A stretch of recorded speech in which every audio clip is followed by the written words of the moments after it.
Hello viewers, myself is Dr. Neeta and you are watching my channel Learn Literature with Dr. Neeta. So let us begin today's topic.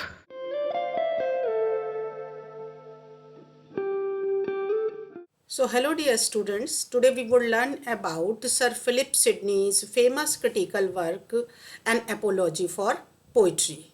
So let us begin. It is about a brief biographical details of Sir Philip Sidney. His lifespan was very short. He lived merely for 31 years. He was born in 1554 and died in 1586.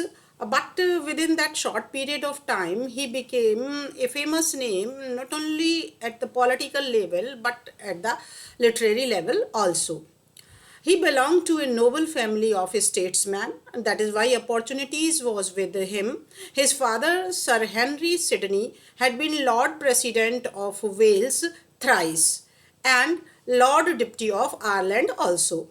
He instilled in him a sense of duty, honor, and public service, which shaped his diplomatic career. As I told you, that Sir Philip Sidney was also associated with the politics of that time, and he was a good diplomat in that respect. The name of his mother was Lady Mary Dudley, was the daughter of John Dudley. He was Duke of Northumberland, and her mother was the sister of Robert Dudley. In fact, this Dudley family was highly influential in the court of Edward VI, as later in the court of Elizabeth I. And his brother was a very trusted advisor of Queen Elizabeth. As far as the influence of of his mother on Sidney is concerned, she looked after his education and nurtured in him the values of faith and duty that defined his life as both a poet and a statesman. So he got the opportunity to flourish not only in politics but also in literature. Now, Sidney, as a man of literature, he was a renowned Elizabethan poet, soldier, critic, and courtier. And he is known for his work like Astrophel and Stella. It is a sonnet sequence, and such sonorous sonnets are there in it. And another work for which Sidney is famous is his a pastoral romance. The name of that romance is Countess of Pembroke, Arcadia, and in short, it is also called Arcadia. Now, the work on which we would concentrate is a critical work, and the title of that work is An Apology for Poetry, which is also known as Defence of Poesy. So keep in mind that both the things are same. First it appeared as An Apology for Poetry, and later the title was changed by another editor and it was Defence of Poesy.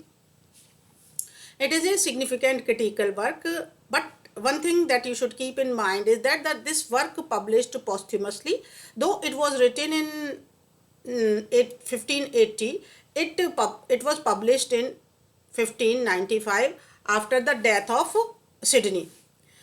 His works reflected a blend of classical learning, humanist value, courtly ideals, and artistic innovation, making him an exemplary Renaissance figure in English literature.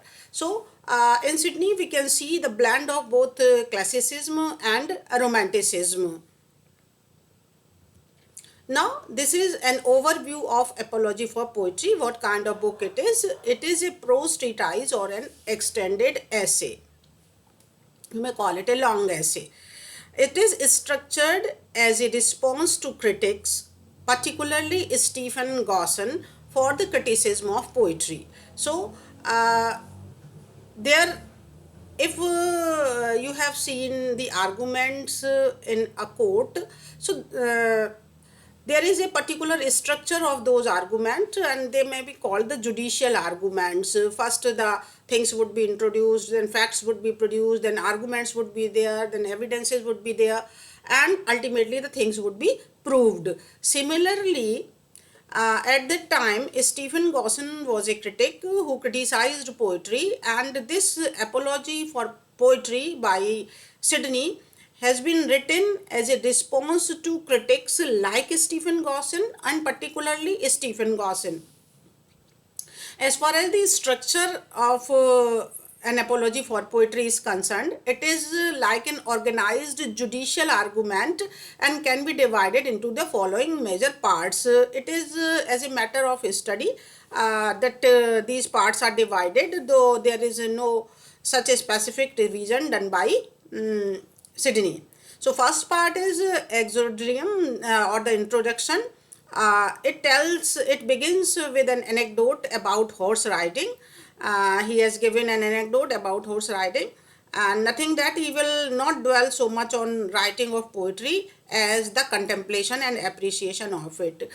As all of you know that Sidney was also a poet, so he in the introduction he makes very clear that he is not going to tell much about writing of poetry. Rather, he is going to discuss what poetry is and how it should be appreciated and how the people are leveling charges against it. The second part is narration, in which the facts are stated, and in it Sidney has described poet's aim, or the aim of poetry is to teach and delight. Then the another part is proposition, in which the arguments have been given, and Sidney defines three kinds of poets and three kinds of poetry. Three kinds of poetry it should be.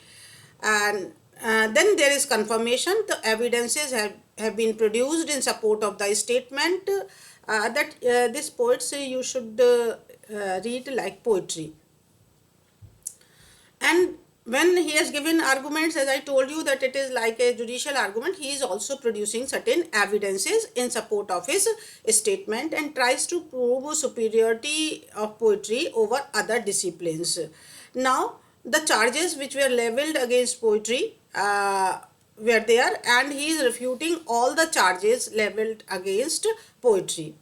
And next part is digression, in which he is trying to find out the weaknesses which were rampant in poetry of his time. So it is like a criticism of poetry of his time.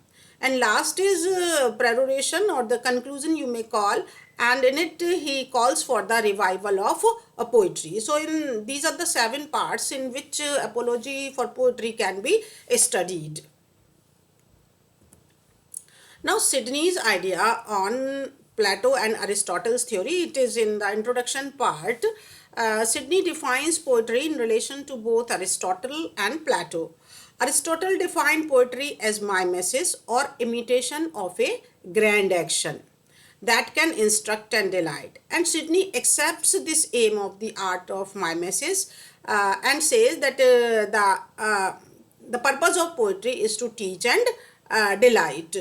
And simultaneously he also tells that it has the power to move the emotions of the reader and to teach them the universal truths. So in that way we can say that he is with Aristotle and accepts that poetry is there to instruct and delight. As far as Plato is concerned, he is not rejecting Plato, rather he is also accepting certain ideas of Plato also. Sidney talks about the aim of poet is not to tell what is or what is not. So, but it is to express what should or what should not be. So he says that poet is working like an ideal. He is not talking what kind of things are or what kind of things are not. But he is trying to describe what kind of things should be or what kind of things should not be. And in a way, his intention is always to express the truth. So in that manner, when he is talking about what should be or what should not be, he is trying to express the truth of an ideal nature.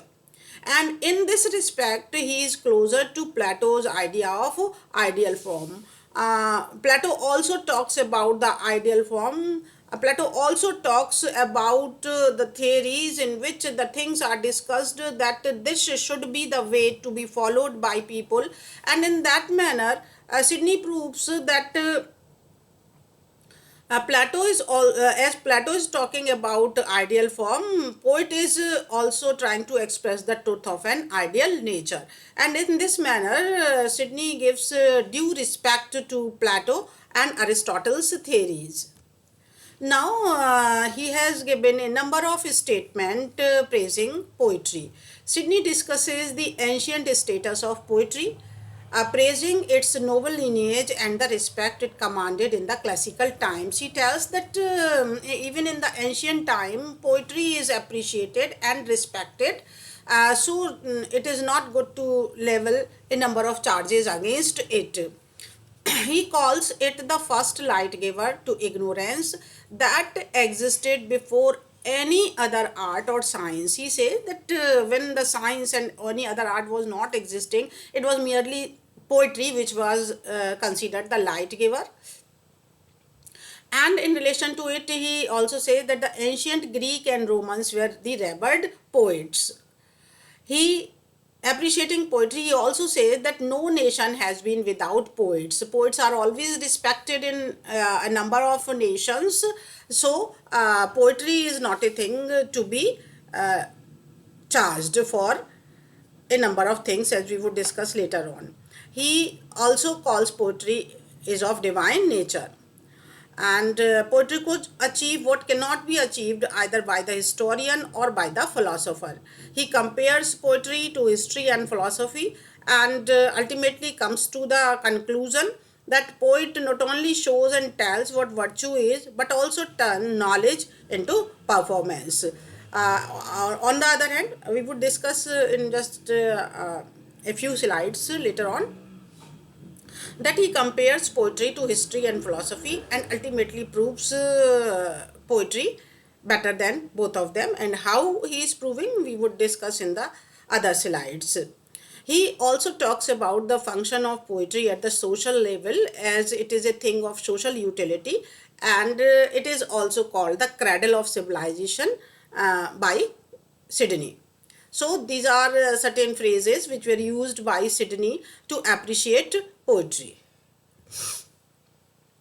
Poet has been also revered, and he has been called a creator, almost godlike in their ability uh, to invent and imagine new words. He invents new images, he imagines new words, and that is why he is like a creator, and he can be called godlike.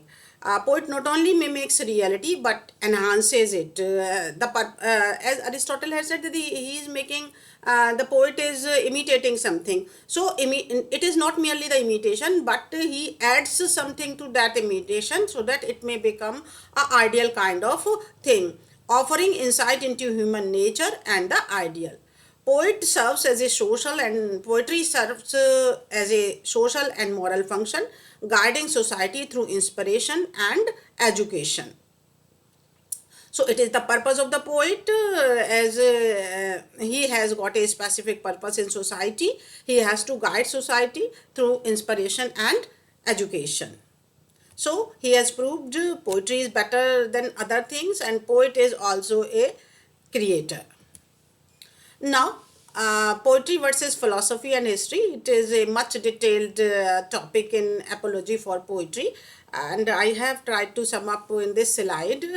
Sidney compares poetry to philosophy and history and proves poetry to be superior to both of them, as it could achieve what could not be achieved by philosopher and historian. This is the same thing in the previous slide also, but now try to understand how he is comparing philosophy with poetry.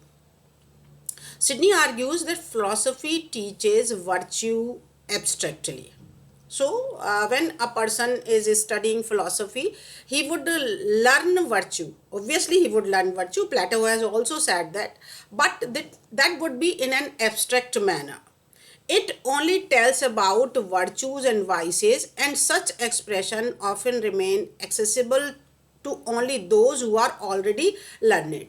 So if a philosopher is teaching virtue, definitely he would teach virtue and people would learn it, but the things would be in an abstract manner, and they would be understood only by those who are already learned.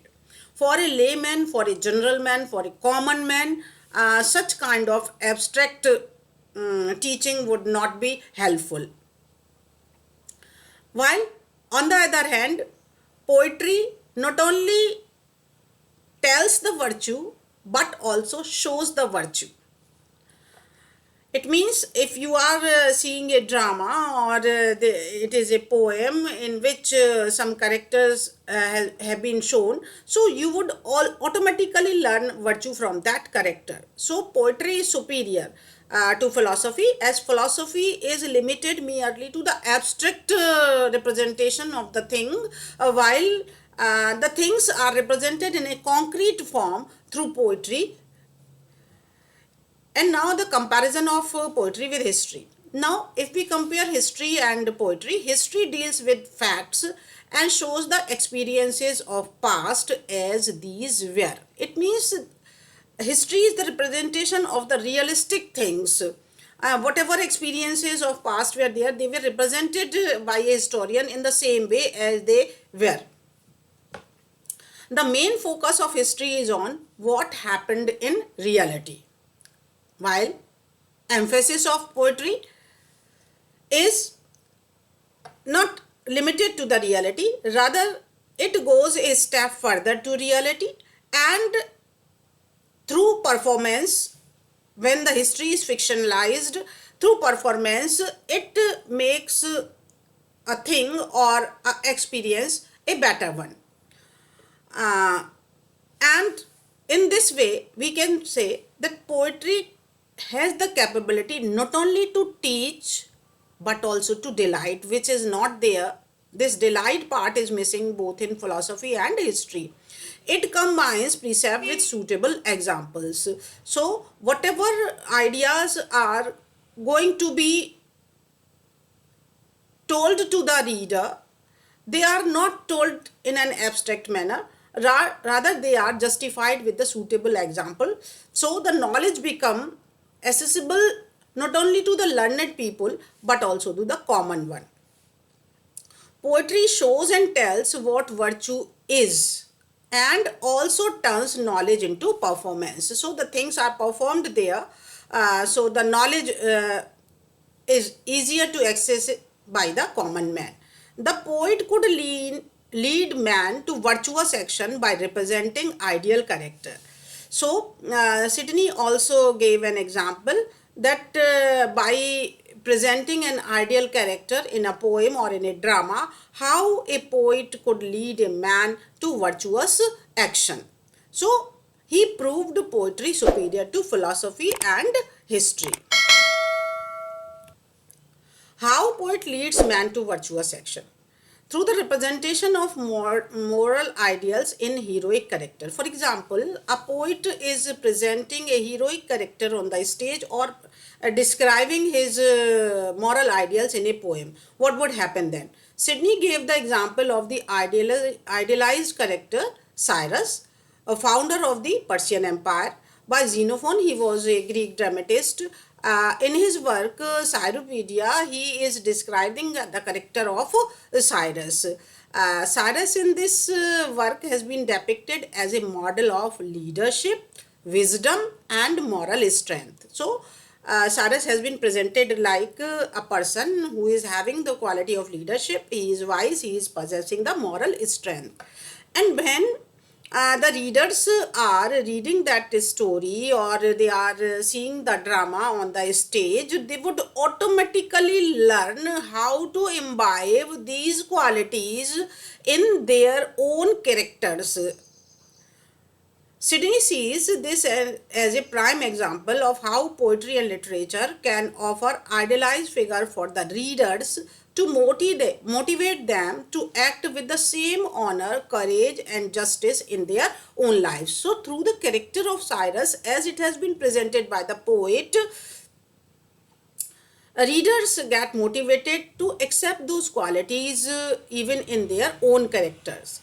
Cyrus is an example of how poetry can take a historical figure and elevate him into an ideal moral example. So, as all of you know, as I told you just in the previous slide, that poetry is superior to history. So, this is also proved here.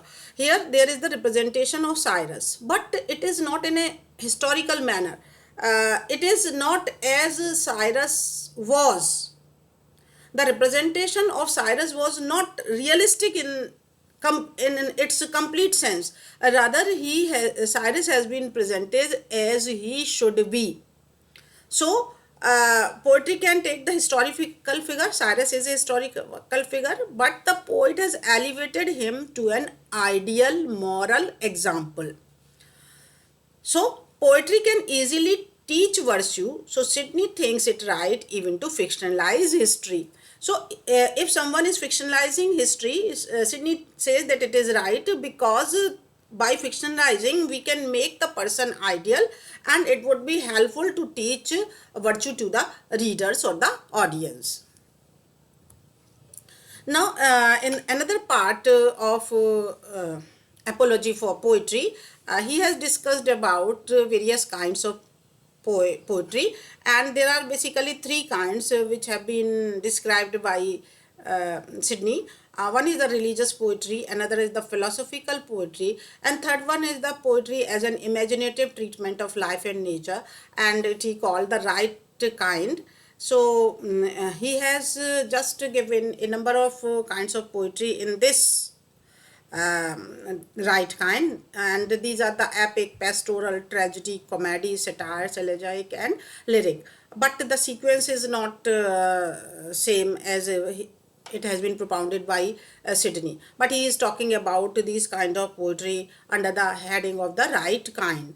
Amongst all these kinds of poetry, he is appreciating epic or the heroic poetry the most. Why? Because epic tells about the higher truths of life. And when the higher truths of life are expressed, they are helpful in acquiring virtue by the persons who are reading them. So, epic or the heroic kind of poetry has been appreciated by Sidney the most amongst all these kinds of poetry. Now, in another part, he is talking about the charges which were leveled against poetry. So, first we would learn what were the charges leveled against poetry, and after that, we would learn how these charges were refuted by Sidney. Stephen Gosson, he was a Puritanic critic of his time, of Sidney's time. He made a strong attack on poetry and drama and labelled many charges in his 1579 pamphlet, The School of Abuse. The School of Abuse was a pamphlet that was published by Stephen Gosson in the year 1579, in which he has labelled a number of charges. Sidney's An Apology for Poetry is a response to these charges. Now, first you should understand what were the charges. So, Stephen Gosson charges were that poetry is useless and is a waste of time. This was the first charge that was levied against poetry. That there being many other more fruitful knowledges, a man might better spend his time in them than in this. So, Gosson suggests that there are a number of fruitful knowledges and it is good to spend time in them because poetry is useless and a waste of time.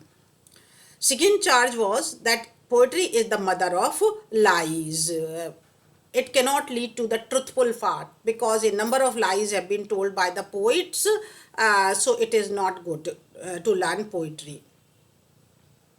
The third charge was it is the nurse of abuse, infecting us with many desires and has corruptive influence on us. So it is a nurse of abuse. When we are going to read the poems, it would infect us or it would corrupt us. So it is not good to read poems. The last charge, he has he has levied that charge, and as an evidence he quotes the name of Plato and said that Plato had rightly banished the poet from the republic. He says that Plato has also considered poets dangerous to the republic, and that is why he also banished.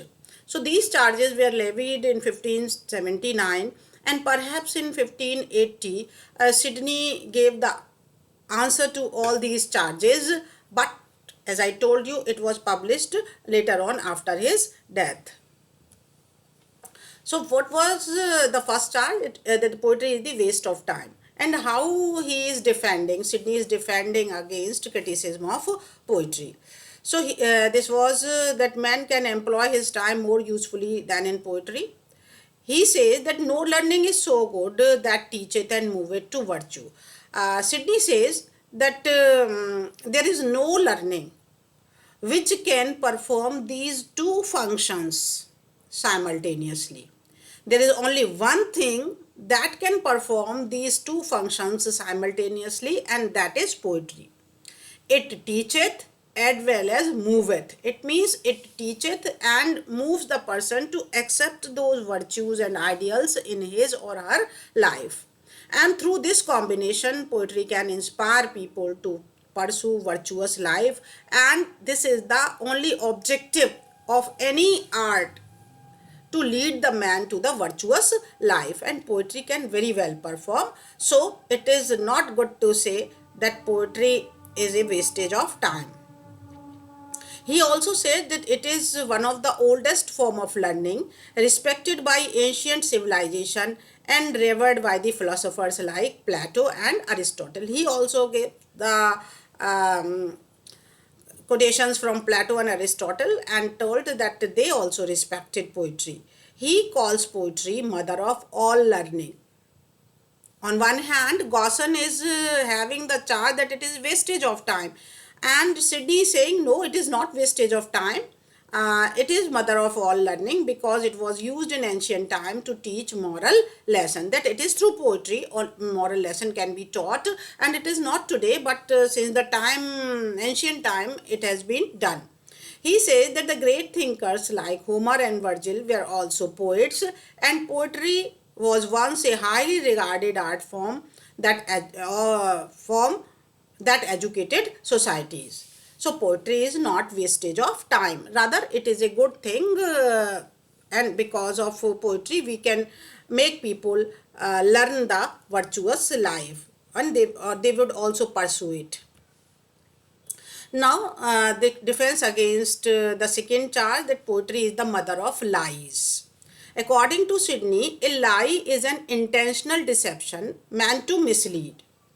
Intentional deception. If someone is intentionally deceiving to mislead someone, then it is lie. But poetry does not have this intention.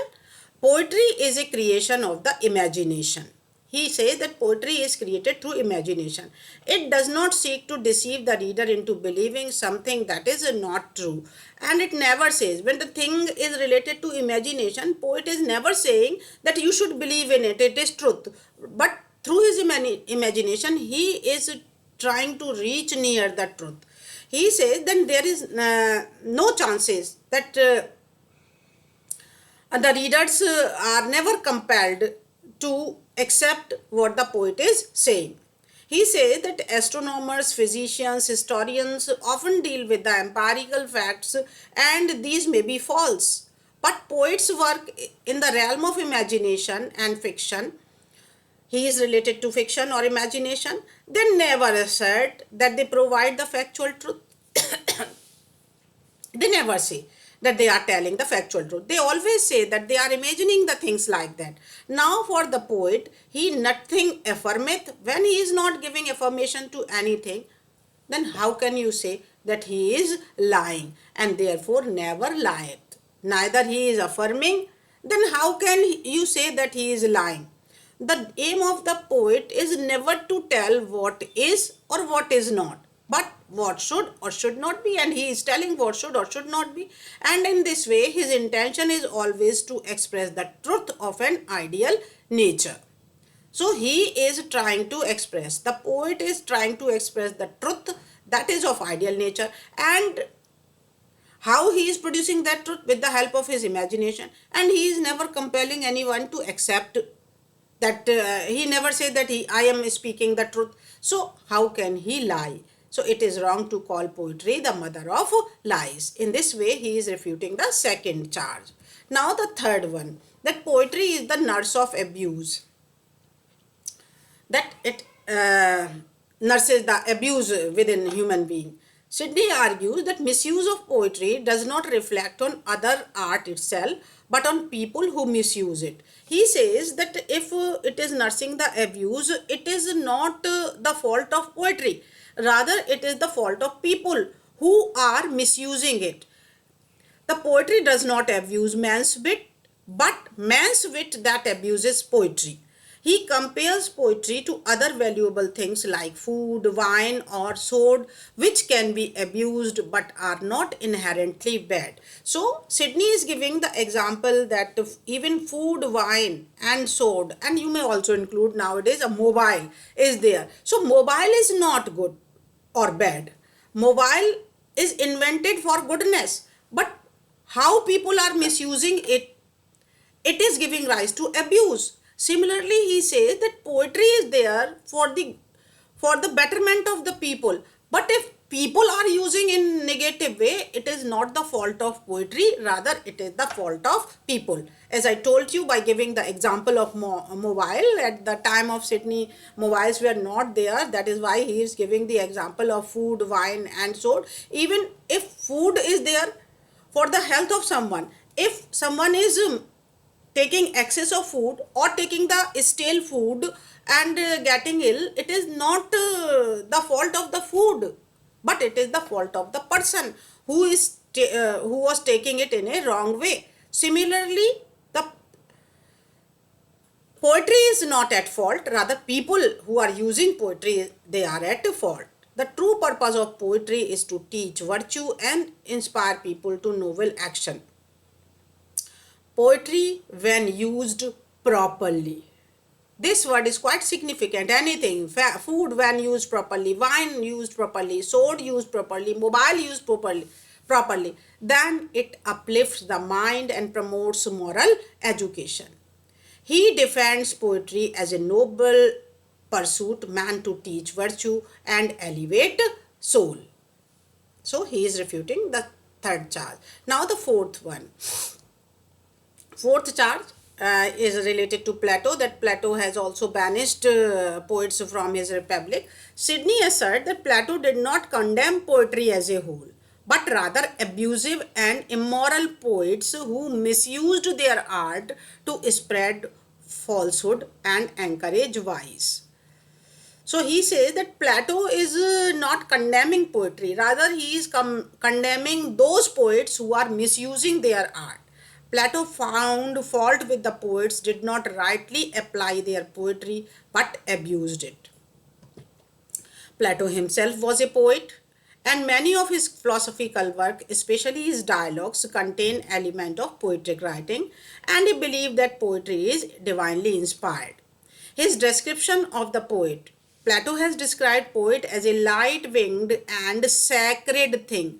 When he is calling the poet a sacred thing, then how can he say that poet should not be there in republic? In fact, Plato at that time was talking about the abusive and immoral poets. According to Sidney, so as Plato banishing the abuse, Plato is trying to banishing the abuse, not the thing, not banishing it, but giving due honor unto it. It should be, it means poetry shall be our patron, not adversary. Now, after that, he also describes a state of poetry in his time. Why poetry has been criticized so much at that time. So he tried to find out the causes behind it, and he found that poets are not inspired, that the poets who were writing at that time, who were writing at the time of Sidney, were not inspired. They lack an ardent and passionate spirit that is necessary for poetic creation. The ardent and passionate spirit, which is the precondition of a good poetry, is lacking in them. That is why they are create their poetic creation is not of the good quality. Those writing poetry, they lack knowledge and training and do not have the classics as their model. So, the poets of that time are lacking in knowledge and they are not having training. It means to make the thing perfect, it is very essential to train yourself. So they are not considering classics as their model, and they are also lacking knowledge. That is why they cannot produce poetry of good kind. They lack the genius necessary to produce genuine poetry. It means that they are not having genius or the knowledge. Poetry comes from knowing sound model and their imitation. This thing has also been told by Longinus that if you want to have poetry, you should know the sound models of the poetry. It means the classical models should be known to you, and after that there should be imitation of those grand model, which needs, and for all the thing to know the classics and to imitate them, what is needed? There is a need of practice and effort. But the poets of the time of Sidney were not having this practice and effort. That is why they could not produce poetry of a great kind.